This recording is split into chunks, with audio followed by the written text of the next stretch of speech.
পূর্ব মেদিনীপুরের রামনগরে 70 ঊর্ধ্ব তৃণমূল নেতাকে ডিম মারলেন বিজেপি নেতা। পঞ্চায়েত সমিতির তৃণমূলের পূর্ত কর্মাধ্যক্ষকে ডিম ছোড়াকে সমর্থন করছে না রাজ্য বিজেপি।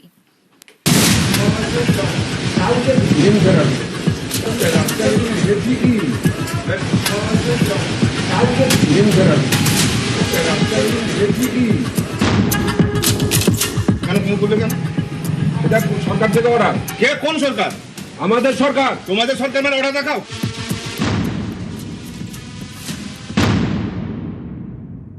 ডিম ছোড়া, গোবর ছোড়া এগুলো পার্টির কর্মসূচি নয়, এগুলো আমরা চাই না।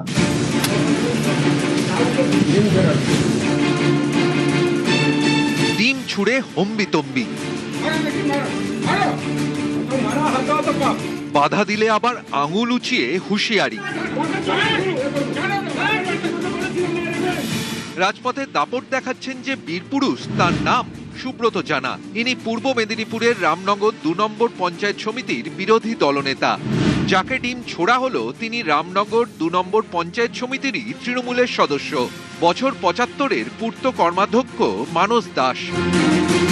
প্রায় 15 বছর ধরে পঞ্চায়েত সমিতির সদস্য। ডিম ছুড়ে হম্বিতম্বি, প্রশ্নের মুখে আবার আজব দাবি, এ নাকি সরকারি নির্দেশ।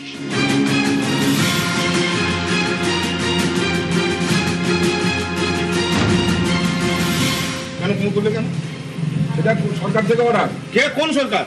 আমাদের সরকার। তোমাদের সরকার মানে অর্ডার দেখাও। আমি ভাবতে পারিনি, দীর্ঘদিন রাজনীতি করেছি, আমার সারা জীবনই রাজনীতি করেছি, আমি কখনো এই জিনিসটাকে আশা করিনি। আমি 75 বছর বয়স হয়ে মানুষের পরিষেবা দেওয়ার চেষ্টা করে আমি এতটাই হতবাক, কাল থেকে আমি সেন্সলেস হয়ে যাওয়ার মতন উপক্রম হয়েছিল। আমি ভাবতে পারিনি এটা আত্মমর্যাদার ব্যাপার, একটা মানুষ যে সারা জীবন রাজনীতি করে মানুষের সেবা করে এই পরিণতি ভারতবর্ষের গণতন্ত্রে, এটাকে আমি ভাবছি শুয়েছি। বিজেপি নেতার দাবি তার কাছে নাকি অর্ডার আছে, অথচ বঙ্গ বিজেপির শীর্ষ নেতারা বারবারই স্পষ্ট করে দিয়েছেন ডিম ছোড়া কোনোভাবেই তাদের দলের সংস্কৃতি নয়। অভিযোগ উঠলে তার বিচারের জন্য আইন আদালত আছে, ডিম ছুড়ে বিচার হয় না। ডিম ছোড়া, গোবর ছোড়া এগুলো পার্টির কর্মসূচি নয়, এগুলো আমরা চাই না। ডিম ছোড়ার সংস্কৃতি পশ্চিমবঙ্গে নেই। দলের শীর্ষ নেতৃত্বের নির্দেশ, তারপরও ডিম ছুটছেন নেতারা। অনেকের মতে যা পদ্মের বিড়ম্বনার কারণ হয়ে দাঁড়াচ্ছে। এই অসভ্যতামের বিরুদ্ধে আমরা ব্যবস্থা নেবো, নিশ্চিতভাবে নেবো। এটা মেনে নেওয়া যায় না। এই ধরনের কাজ, কারো কিছু অভিযোগ থাকলে থানায় যাবে, বিডিও অফিসে অভিযোগ করবে, দলের কাছে জানাবে কিছু থাকলে। একজন মানুষ একা যাচ্ছেন, একটা বয়স্ক মানুষ, তাকে এইভাবে করাটা কোনোভাবেই আমরা অ্যাকসেপ্ট করছি না। দল ব্যবস্থা গ্রহণ করবে। ডিম ছোড়ার ব্যাপারটা আমি একদম এর সমর্থন করি না। আমি এই কথা আগেও বলেছি যে আমাদের একটা ডেমোক্রেসি নয়। আর্থিক তহবিলে দিন সরকারের, যেটা করার করুন, নিজেদের পাপের প্রায়শ্চিত্ত করুন, এলাকায় এসে কাজ করুন, কোনো অসুবিধা থাকবে না। আইনানুগভাবে আপনাদের বিরুদ্ধে যা ব্যবস্থা নেওয়ার নেবে, সেখান থেকে ছাড় হয়তো পাবেন না, কিন্তু এইভাবে পালিয়ে বাঁচাটা তো সলিউশন না। কতদিন পালিয়ে বাঁচবে? দলীয় নেতৃত্বের কড়া বার্তা, তারপরে সুনরম রামনগরের নেতার, তার মুখে আজব সাফাই। পার্টি থেকেও অর্ডার নেই, এটা পার্টির কর্মসূচি না, পার্টির সংস্কৃতি না।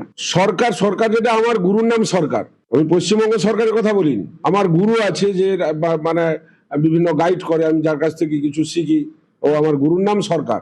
সরকার তো এই সরকার আছে, জুনিয়র পিসি সরকার, এই যেখানে ম্যাজিক দেখানো হয় না। ও তো তাকে ছড়িনি, আদর করে করেছি। ডিম খাওয়ার জিনিস চামড়াতে লাগলেও কোনো অসুবিধা নেই, এটা কোনো অসুবিধা নয়। আমার মন্ডল সভাপতি এবং পার্টি এর থেকে ফোনও করছিল যে আমার এটা ভুল হয়েছে। আমিও সেটা দলের কাছে নিশ্চিত বলছি যে এটা আমার ত্রুটি ছিল।